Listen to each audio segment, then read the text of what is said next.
I'm Zahra Tabatabai, Back Home Beer, and this is the Brewer to Brewer podcast from All About Beer. My guest is Breeze Galindo, the founder of Miluna Brewing Company, and she is here for a conversation that goes beyond the brew house and into topics that matter to brewing professionals and curious beer drinkers. First, please visit allaboutbeer.com and follow on social media All About Beer. And to support journalism in the beer space, check out allaboutbeer.com/support. We'll get into the conversation in just a moment, but first, this message. Today's episode is brought to you by Stomp Stickers, your wallet-friendly partner in custom printing. Whether you're a small independent or larger franchise, Stomp's got the low minimums, bulk savings, and free shipping to help you save without skimping on quality. Join the thousands of breweries already cashing in on Stomp's value-packed service and get 15% off of your first order with code FIRSTRUN. As an industry-leading keg management partner, Keg Logistics delivers premium stainless steel kegs with the flexibility you truly need. Whether you're kegging your first batch or scaling your distribution, choose the program that fits. Rent to own, flexible term leasing, or pay per fill. Get top quality kegs without massive upfront costs and terms that grow with you. Thousands of brewers, cider makers, and wineries trust Keg Logistics to keep production flowing. Head to keglogistics.com/allaboutbeer for your custom quote. Keg Logistics, your kegs, your choice. Rahr, the brewer standard two-row. Take a whiff and catch stray notes of grass and grain. Taste through mild flavors of sweet cereal and doughy golden bread. Brew with the brewer's standard two-row from Rahr Malting to provide a pale gold foundation for any beer style, allowing you to show off aromatic hops, specialty malts, or expressive yeast strains. Get your hands on Mordant IPA from Ghost Town Brewing to taste a gold medal IPA made with Rahr the brewer's standard two-row. Learn more at rahrbsg.com. Okay, this is big news. Ali and Ecos, the two worldwide leaders in brewery software, have joined forces and are now better together. That's right. These two are putting the gloves down and working together to build a smarter, more affordable tool to help brewers of all sizes streamline production and run their businesses with confidence and without spreadsheets. If you're tired of clunky software or, no judging here, still using spreadsheets, it might be time to see what Ecos and Ali are building together. Learn more at saynotospreadsheets.com. That's saynotospreadsheets.com. Welcome, and I'm very pleased to have Breeze Galindo as my guest today. Breeze is the founder of Miluna Brewing Company, a Brooklyn-based brewery focused on community, culture, and brewing beer that incorporates practices from her Mexican roots. With extensive production brewing experience, including large-scale operations and recipe development, Breeze is building Miluna to cultivate new traditions in the craft beer scene for the next drinking generation. Welcome, Breeze. Thanks, Zara. I appreciate it. Hello. So, we haven't caught up in a while, so I feel like this is a good time for us to catch up on everything that's been going on with you and Miluna, and tell us a little bit about your brewery as well, first, for people who aren't aware. So Miluna is currently in the the beginning stages, which you know everything about. So we're talking about fundraising, we're talking about recipe development, location, which has been you guys warned me about the challenges of looking for a location. I was really walking into it with like a positive mindset, and I pick like once a week to just like cry uncontrollably about how challenging it's been looking for a location. So definitely in the beginning stages. We are, by we I mean myself.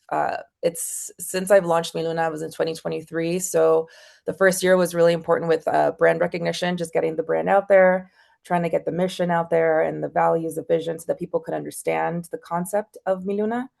Well, I felt that was extremely important for people to familiarize themselves with the brand first.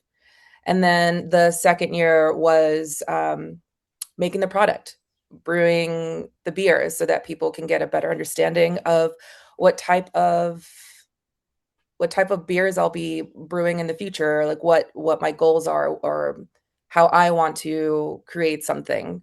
with this brewery. So I was able to do a Vienna lager, and on top of that, with the help of many breweries in the industry, being able to collab in order to get one to work with my recipes with the other breweries, as well as putting product out there to pour at festivals or to have like meetings with investors to just give them an idea of what the product tastes like. And which has been, again, I'm really, really fortunate to have friends in the industry who are more than willing to help and assist in any way possible. And these breweries did exactly that. And so now that I have the product out in year two and I have the brand out in year two, it made it easier for me to move forward with the next hurdle, which is looking for a location. The idea of contract brewing is there absolutely 100%. At the same time, I do want to start that search because I know it's really tedious. I know it's long and exhausting. Um, and yeah, so this year the focus is specifically just looking for a location. So what that means for me is like limiting collaborations, no festivals whatsoever. Doing that last year was it was a hard lesson learned because brewery owners make it look extremely easy. Like every Yeah. time I would see you at a festival, you're just like pouring the beer and like, okay, it's fine. Because it's seeing it from like an employee perspective where it's like you're a brewer, you just show up to pour. I haven't done that since my LA days, since I was in Los Angeles doing beer festivals there. So I've never really worked a beer festival since I moved to New York. Right. And which is a different animal out here. And Yes. having to attend these festivals, let's see, like Log Jammin', Oktoberfest with Chilling, Snallygaster, um, Wavy Days, the amount of weight that these brewery owners pulled just to get me there was I didn't understand the mountain of work that it takes to just pour your beer. It's a Right. like the licensing, the banners, make sure you have the bus tubs to be able to, if you have cans, being able to do that, as well as Yeah. merch. And then you have to like pay for all this stuff, Zara, like from your own pocket to get it there. And it's Right. The yeah, logistics of it is really complicated. That's the thing I feel like, which I'm sure you're seeing now. Like when you are an employee, it's a lot more enjoyable. You can just show up and party and drink and kind of like commiserate with friends and then just leave when it's over, you know? But as the business owner, you're like, okay, I gotta like print these banners and pay for the banners and pay for the employees and get the beer there in advance. And, you know, like it's a lot to think about. And you see this, but like it's not as fun.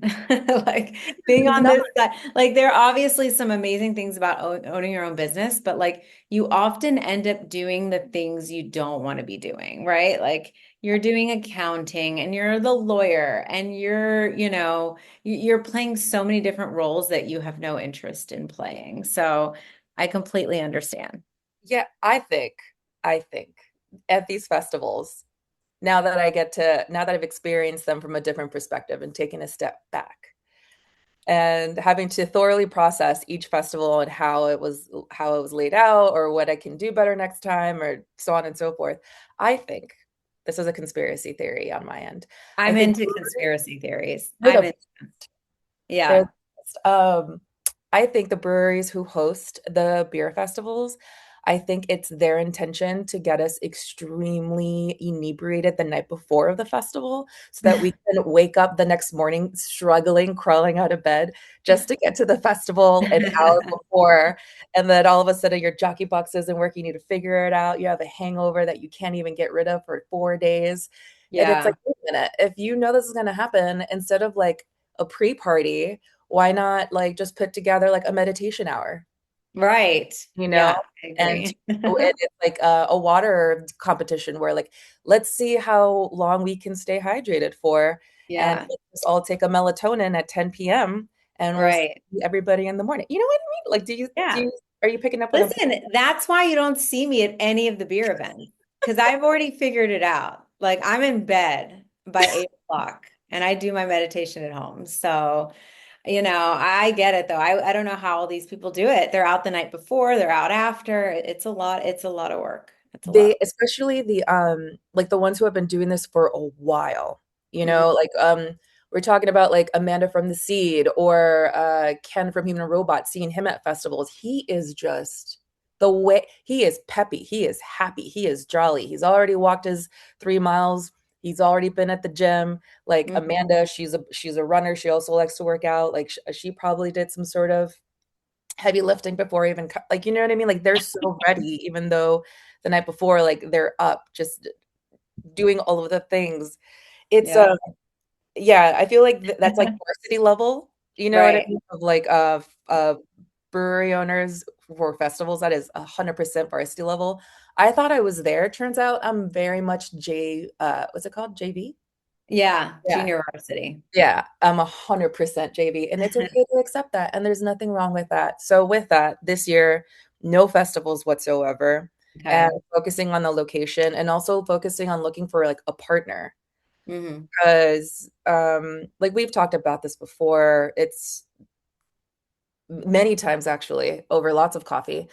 Um, you're trying to follow your method and your footsteps is seems doable, and then you kind of dig in a little deeper and it's like, no, the way that you have been able to zero in on what needs to get done and you take care of that. And then the brewing, you delegate that, right?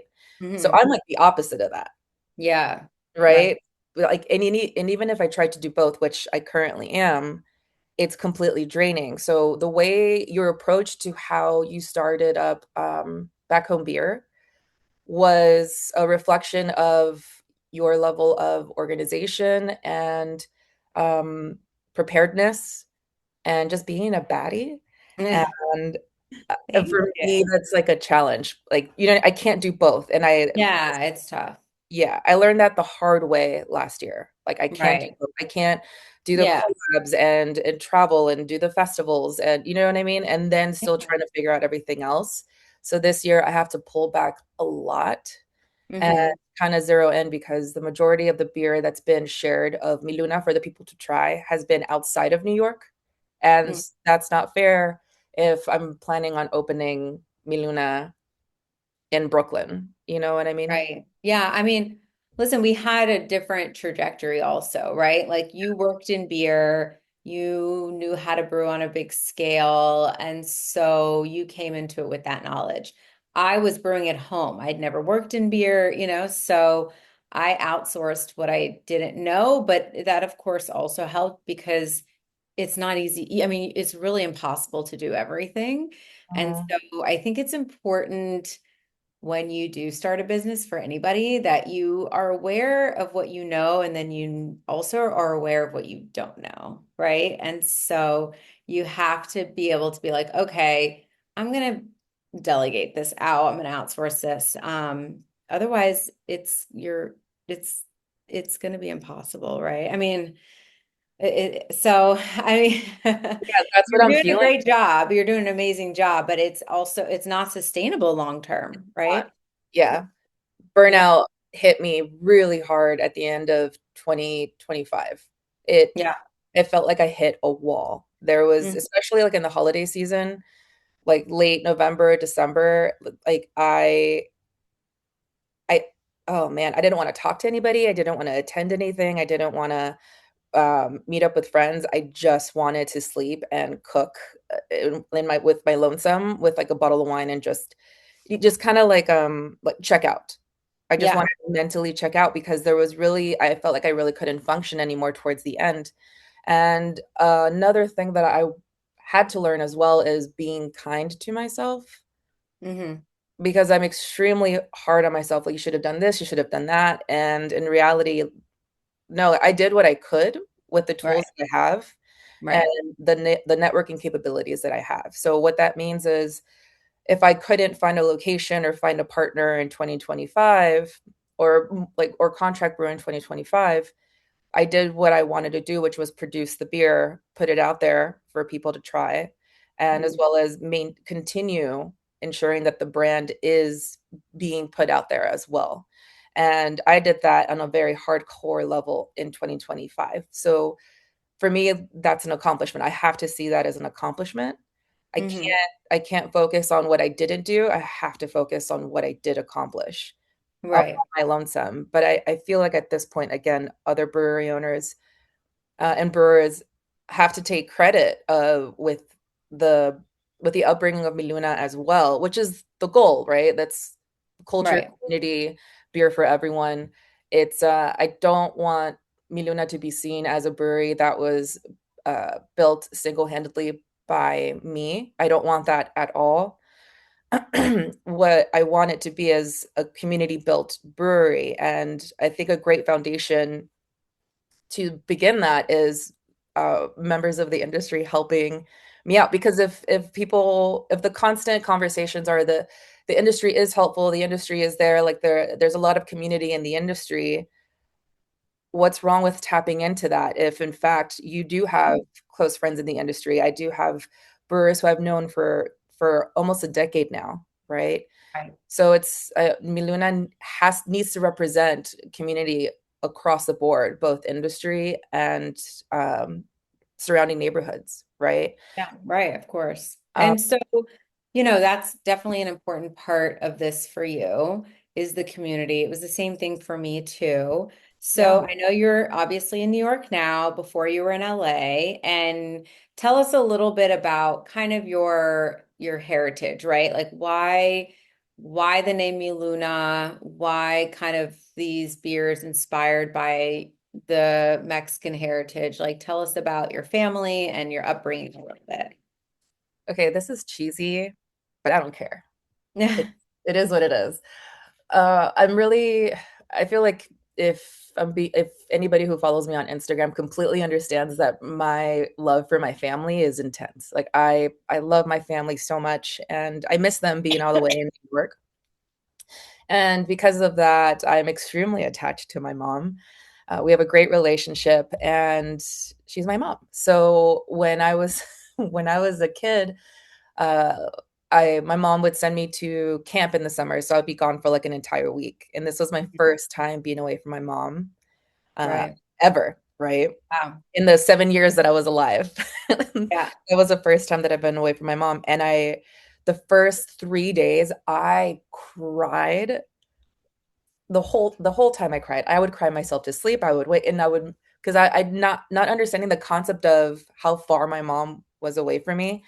Right. It was a 3-hour drive, but in my mind, like my mom was like on the other side of the world. Yeah. And the thing is, it would happen every year up until I was in the fourth grade. And so after a while, my mom picked up the her me being so homesick that she said, "If you ever miss me, just know that looking up at the moon Hmm.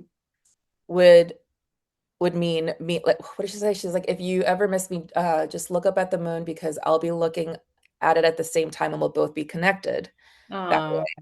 And nice. so the moon has always been a big factor in my life because of my mom.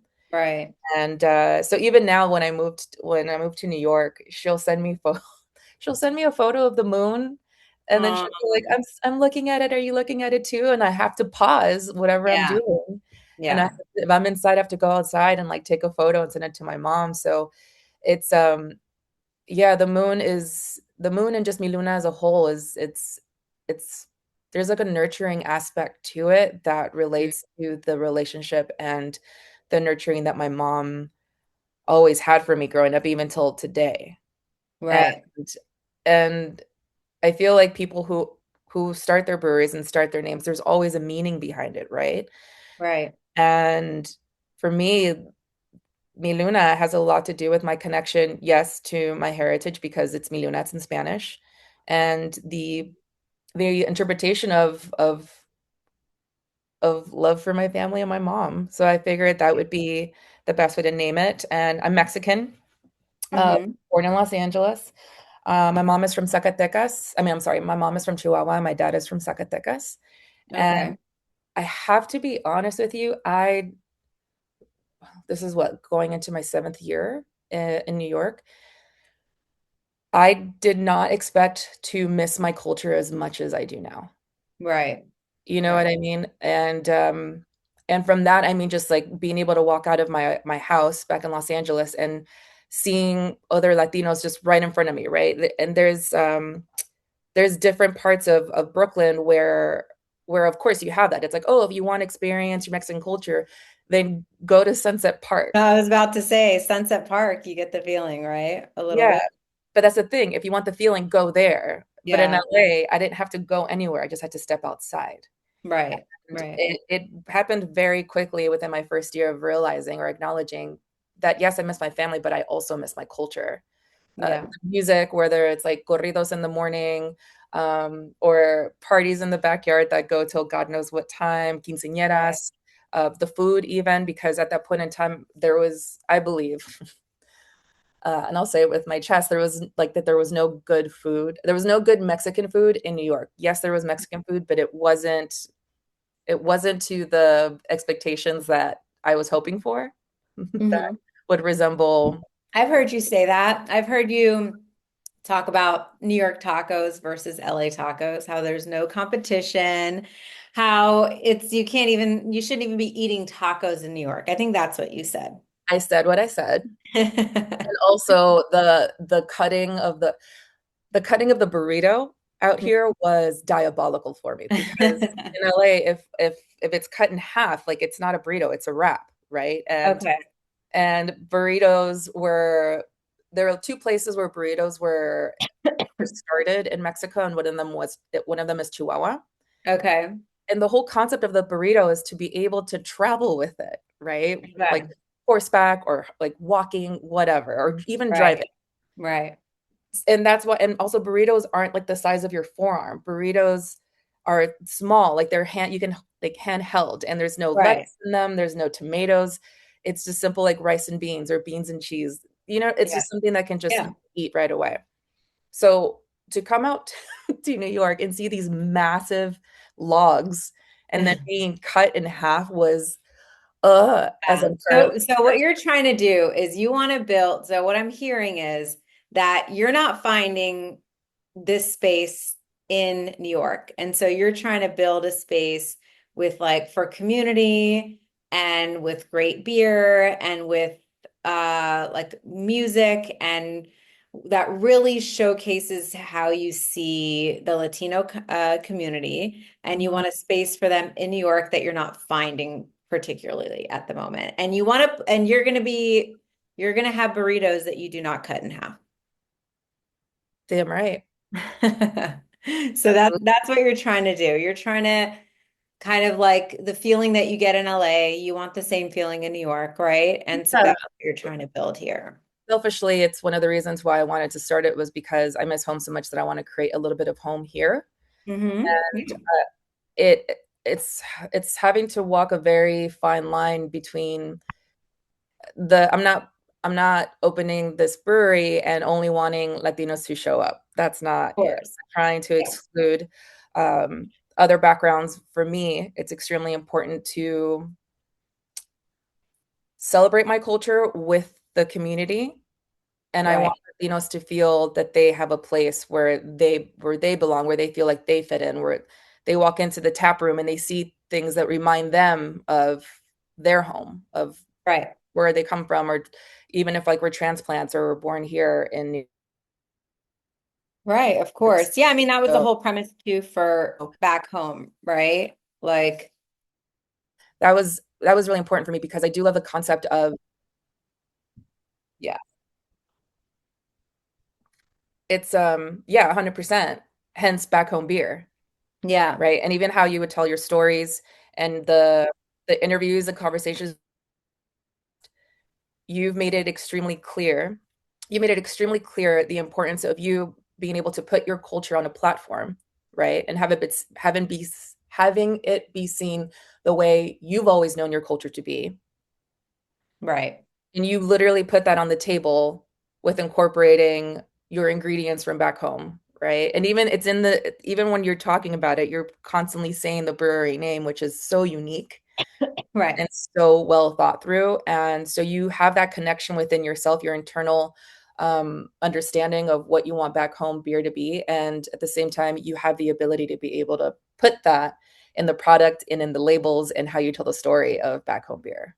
Right, exactly. Yeah, I mean, that was the whole premise behind it is to kind of sh show people what our culture is about. And it's not just like the Iran that you hear on the news, right? It's much deeper than that. And so, Right. but I feel like back home obviously means something different to every other person. And I love to hear about other people's back home. And I think we should all be, that's why New York City is so great because we get to experience so many Yeah. people's back homes through their food and through drink. And it is the first way that most people are exposed to different cultures is through food and drink because it's accessible, it's affordable.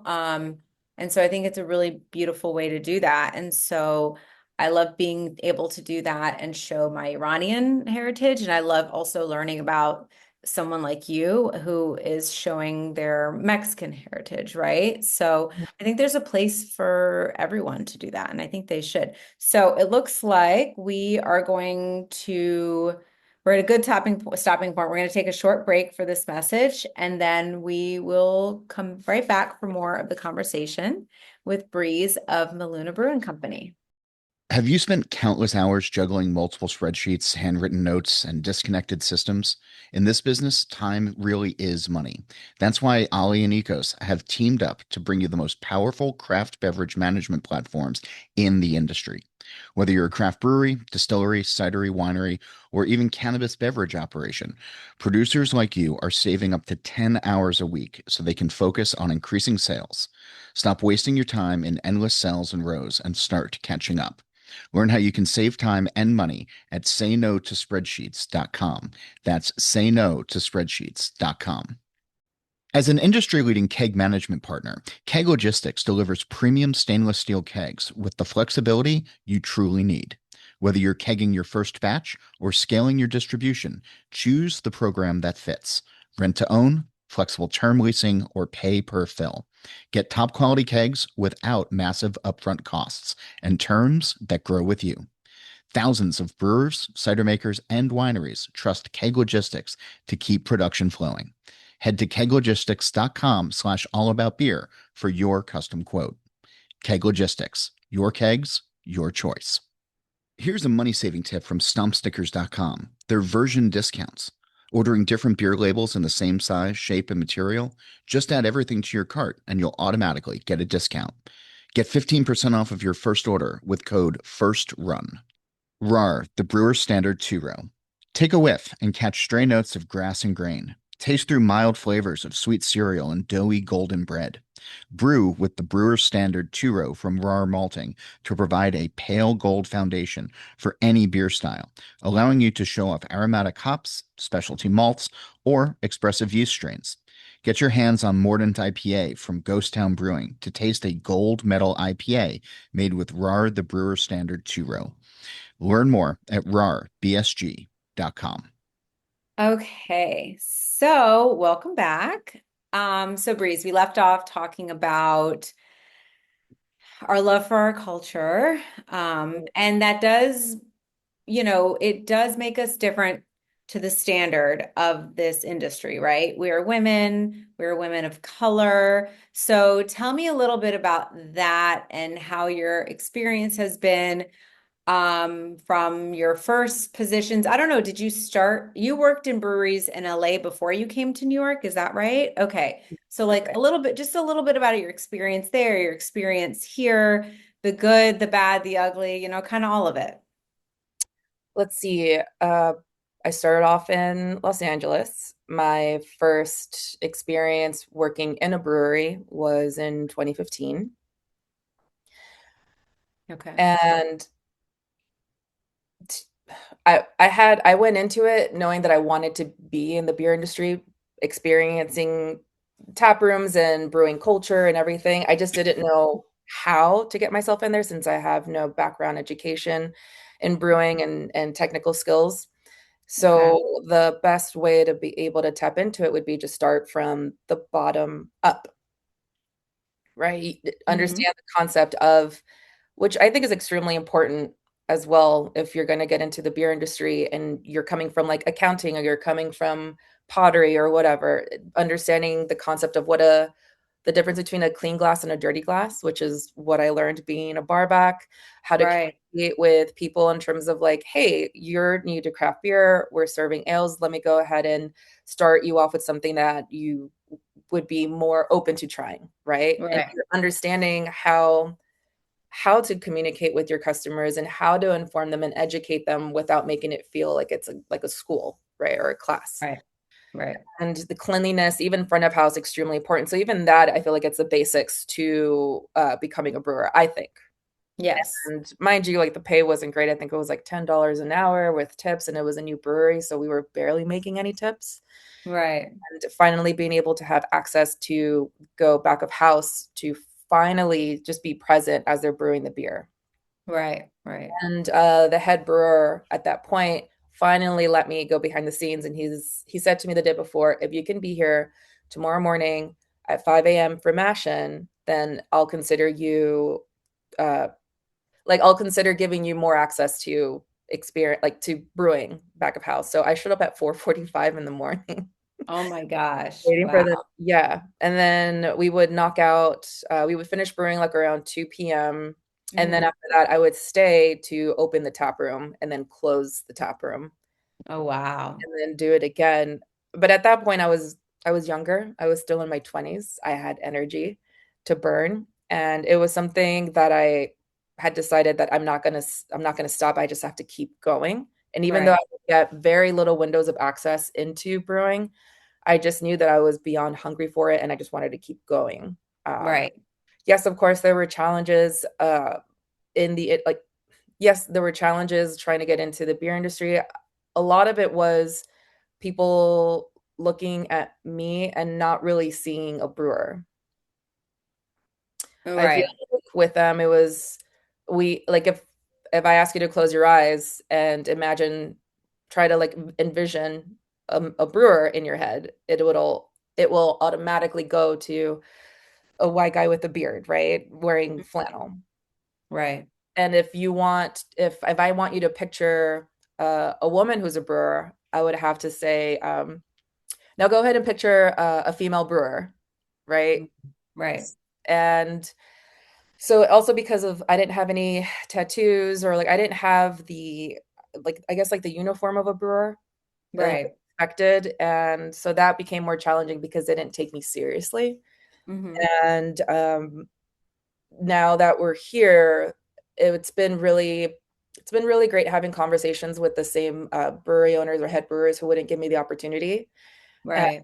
just saying like being very very honest and just kind of just apologizing, and Hmm. not in the sense of like, oh, I have to do this now, but it's more of like getting to know me more and getting to know what I stand for and what I do in the industry.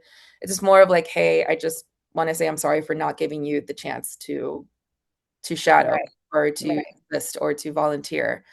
Mhm. It was a mistake, and you know what I mean? It's just Right. those conversations have been great, and like I'm still friends with these people today. And the thing is, regardless of the no's, I still made it a point to maintain those relationships with said brewery owners or brewers Right. back in Los Right. Angeles. And then finally, I was able to get on the deck, and it was a 10 barrel system, and it was the head brewer and myself, and we. It got to the point where I was double brewing 4 to 5 days a week, and on Mondays I would flip kegs, assist in packaging, carb beers, so on and so forth. Hmm. uh, there was a point where the head brewer was comfortable enough to just let me come in the mornings and do it myself. He would come in and finish flipping a fermenter for me for the knockout, Yeah. and he would just go do what head brewers need to do on a computer or something. So Right. it was important for me to learn multitasking because brewing is really big on multitasking and also being extremely organized and clean when you're done at the end of the day. So everything from milling in to graining out, all of that I did myself. And it was exhausting, yes, but hindsight, it's 100% beneficial to understand the concept of how you manage your time and also being able to be as efficient as possible when in the brew house. Right. And I definitely learned that big time at that brewery. And in Yeah. 2019, I got the offer to come out to New York and to be a shift brewer. And the only way that I was able to get the job is if I could be in the cellar by the end, like within 2 weeks. And Wow. so So you came to New York, like you'd never lived here before, right? And you were here within 2 weeks and starting this new position in a new city.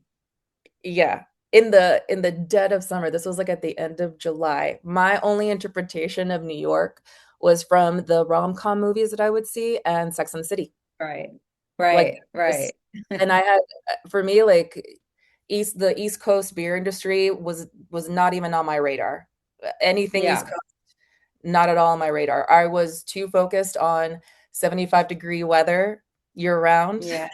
Yeah. And Yeah. just I was in my bubble, and coming out to New York was a big wake up call and try to understand like, oh, this is survival mode out here in New York. Like, And what made you take the position and do, all these changes all at once? oh, very simple. Health insurance, 401k, Yeah. Yeah. pay that was significantly higher than my current position. Right. And I had no, it's not like I had no choice. It was more like I had nothing to lose, right? Just like Right. go for it. It was just jumping off a cliff and hoping that it'll work out.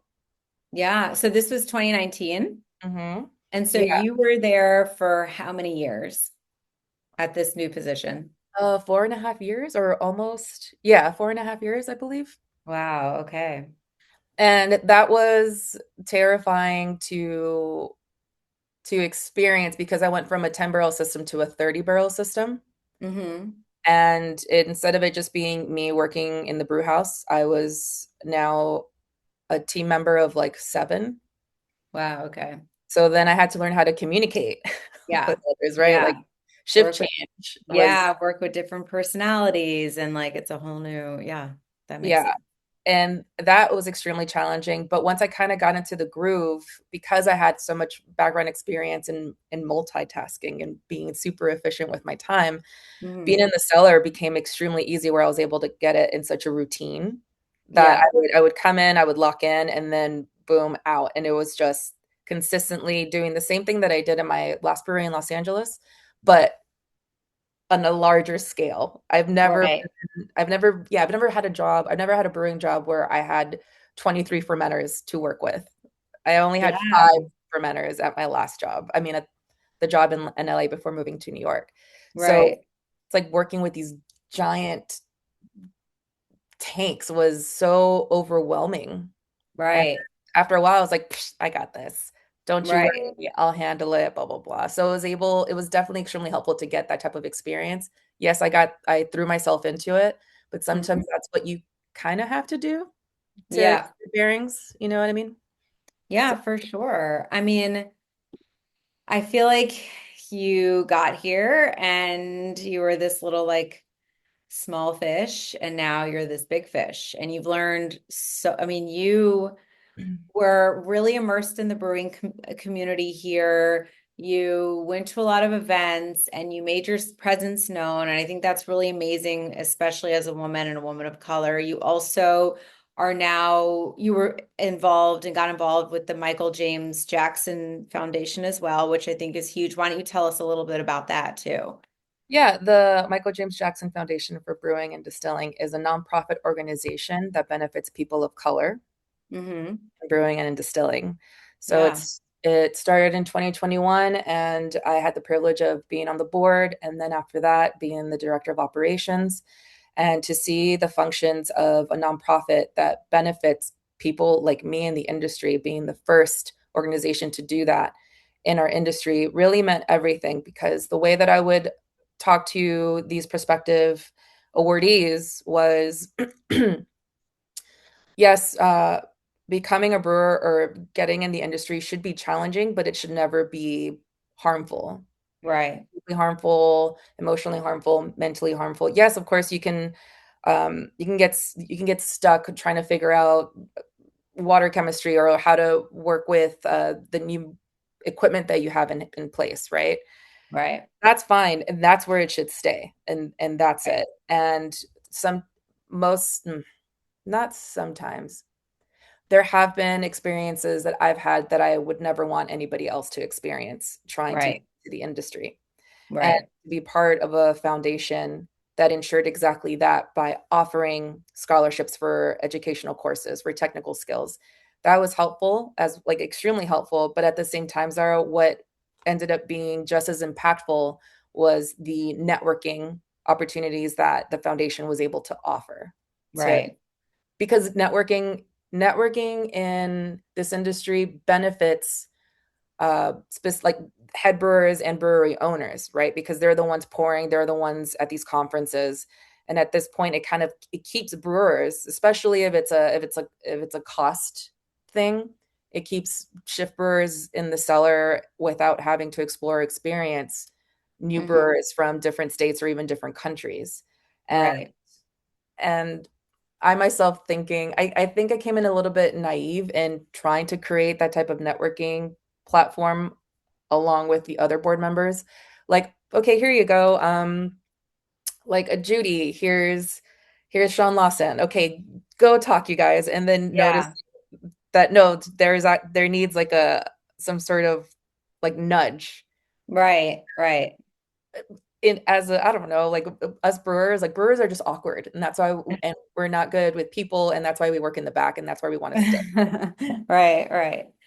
So acknowledging that, I recognized like after the first year or so that when we came out of COVID, networking is also just as important as technical skills. So that was also a focus of the foundation as well. And to see the connections that these awardees would have with massive pillars in the industry, from the owners of Russian River um, or like a Trillium or anything that was on a Right. bigger scale that shift brewers can't really have access to.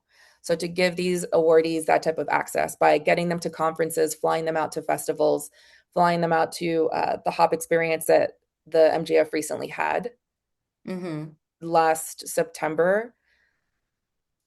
Yeah, that was awesome. It is. I It mean, it's really cool what you're doing because you really are the epitome of like, when they say be the change you want to see in the world, because I feel like you went through this experience of like having to break into an industry that was not easy for you, and you didn't have any kind of like paving of the way or any really outside support. And so you recognize how difficult that was for yourself. And you're like, okay, I'm now going to get involved in this foundation that's going to give people the support that I didn't necessarily have. Right. And right. it's similar to even the brewery that you want to open. Like, you're like, I don't see this in New York, and so I want to build this in New York, right? So I think it's really admirable what you're doing, and it's not easy, and you should really be proud of yourself for sure for kind of like everything you've done, also just leading the way and leading the charge for, I know a lot of women too, even in the breweries that you've worked for, hired more women after you were there, right? Because I feel like you were really a champion for that as well. Yeah. You know, have you what I throughout my years in this industry, I've had many women reach out to me via social media. There were these two women who wrote a letter when I was doing the forum, Uh-huh. uh, telling me about how they feel about it, and they're happy that I'm doing this. And it's really easy to get in your head to have your ego kind of expand, but in reality, it was kind of more of an emotional experience for me because in order for women to be seen, I feel like there's this concept of like, well, there has to be a cancel culture movement to really put women on the map. The fact that we started shifting as an industry towards like, well, no, let's just give women more opportunities. Yeah. Let's have women tell their stories. Let's celebrate them. Let's empower them together, right? Right.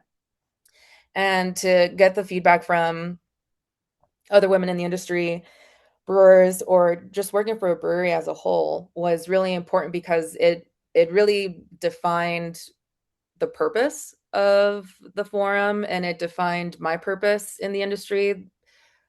Don't get me wrong, when I got into the industry, I wanted to become a brewer. That's it.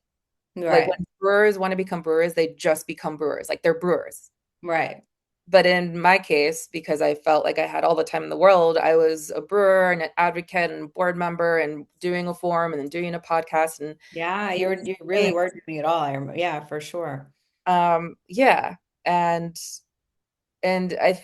over a course of time, it starts to weigh you down where like you feel like all of a sudden it's your responsibility now and you have to stop focusing on yourself because you have to ensure that you get the numbers up on and attending an event or something or trying Yeah. to put together a project with somebody else, and it's you I know like you no longer put yourself first, you put the purpose first. Right.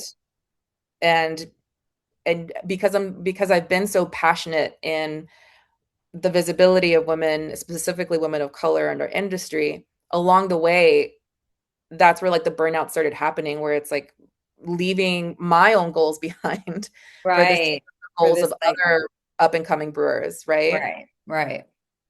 And that was a hard lesson to learn. But again, burnout was kind of what had me stop and be like, girl, you need to chill. You need to sit for a Yeah. second. You I can't. think that's why it's so important to just like there always has to be somebody leading the charge, which you were doing, like putting together the women's forum and like all the things that you were doing within the industry for women and people of color. I also think you have to build a team around you as well, so that at some point you're not going to be doing it anymore and you can let somebody else kind of take over the vision but it's hard to do that in the moment. You're kind of like take responsibility of everything. Yeah, I've learned that too, kind of in my position too. But like at some point you have to let go a little bit. But it's hard when you are, especially you now, because you are now a business owner, right? So like I think you just people have it in their personality where maybe they do see themselves as like an owner of a company, whereas some people just they want to stay as a brewer of a company and they enjoy their life better that way, but then there's some people like us that are like, no, we want to be the boss, right? But then we also have to learn that we can't be the boss of everything. And that's a hard thing to learn too. But I think it's important because otherwise we're not going to be able to do this long term. And that's ultimately the goal, right? So I think 100%. we've learned a lot of lessons. For me too, I have been contracting now for 4 years at different breweries trying to build this. And I've learned so much from all the people that I have worked with along the way. I've now brewed at like 5 different facilities. And I've learned something from all of them of like what to do, what not to do. And I actually really value that it's taken me this long to try to find a space because I had a very different vision for my space Same. before than I do now. And Yeah. it makes a lot more sense now and it's going to be, I think, more successful than it would have been if I had tried to do this years ago because I learned a lot. And I think that's what's important is like realize you're not alone in this, build a team. We're all here to support each other. And I do the same thing too now. Like I had that Kickstarter. And so anybody who wants to do some sort of crowdfunding, I'm like, reach out to me. I am the professional. These are the things I didn't know. These are the mistakes I made. Like, don't do this. So I think it's really important that we all do that. And I see you doing that for sure. And I think that's how we make the industry grow and move in a positive direction is having that influence over it too. So Yeah. I'm excited to see Miluna Brewery in New York and experience a little piece of like, everything LA has to offer in terms of like the Latino culture and community. And I'd love to get a little bit of feeling of that here too, because I'm the same way. I go to Sunset Park when I want some really good Mexican food, or if I want to go to the grocery store there or something like that. But I'd love to see more of it in New York City for sure. Yeah, that'd be a lot of fun. And right back at you. It is so awesome having coming across people asking Do you know where I can get cans of back home beer? It's this can where it's like it's like has stripes, and I know exactly what you're talking about. You can go Yeah. ahead in that direction, and like that bar right there has it. I just came from there, and which I sent you a text immediately after. Yes, I think it was like right when the war had started. So I was like, yeah, I was like not I didn't answer texts or emails for a minute. So I think that's when it came in.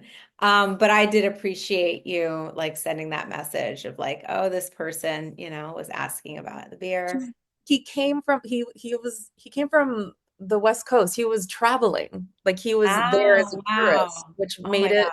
even more meaningful for me, where it's like, yeah, you work hard and you bust your ass, and eventually you'll see the reason why you busted your ass. And to experience that myself with your beer, with how you and I got to meet and you and I Right. got to become friends, the the meaning of like supporting your friends or just like applauding the accomplishments of your friends. Yeah. I feel like I was in that moment right there where I'm just like, oh my God, somebody from the West Coast is looking for Zara's beer. That's So so yeah, I think you hold an exceptional example of starting a brewery in an industry that you didn't come from. You know what I mean? Like you don't have the same story as I do. You came into this loving your concept, your background, your culture, sharing your stories, and you stayed on that path, and here we are now, people legit requesting your beer while they're Oh, traveling. thank So you're amazing. I love looking you. to you and looking to Aw. you for support. Of course. I'm not a competitive person. For me, I feel like there's space for everyone. So that's just how I live my life, like kind of for everything. Mhm. So, Breeze, I have to tell you, I'm really excited for the future of Mi Luna. I think it's very much needed. Mhm. And I really want to thank you for joining us today on the show. Um, and also, let's hear what we have to say is that you're going to be back next week, right? On the next Yeah. episode of the show Yes. as the host, having a conversation with the brewer of your choosing. And that's going to Mhm. be on the air next week. So make sure everybody tunes in for that. And also, a little reminder, visit allaboutbeer.com and follow on social media at allaboutbeer.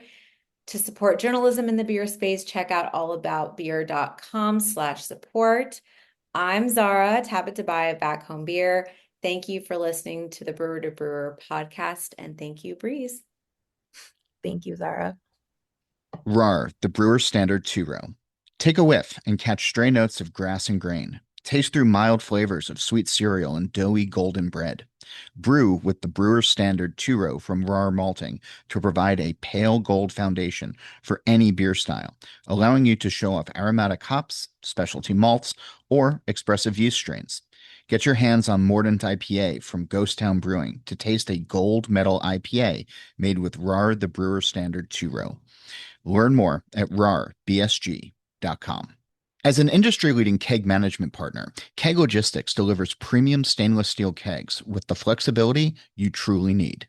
Whether you're kegging your first batch or scaling your distribution, choose the program that fits. Rent to own, flexible term leasing, or pay per fill. Get top quality kegs without massive upfront costs and terms that grow with you. Thousands of brewers, cider makers, and wineries trust Keg Logistics to keep production flowing. Head to keglogistics.com/allaboutbeer for your custom quote. Keg Logistics, your kegs, your choice.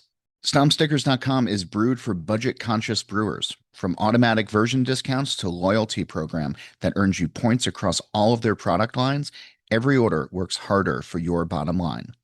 Want even more ways to save? Sign up for their emails and get regular coupon codes delivered straight to your inbox.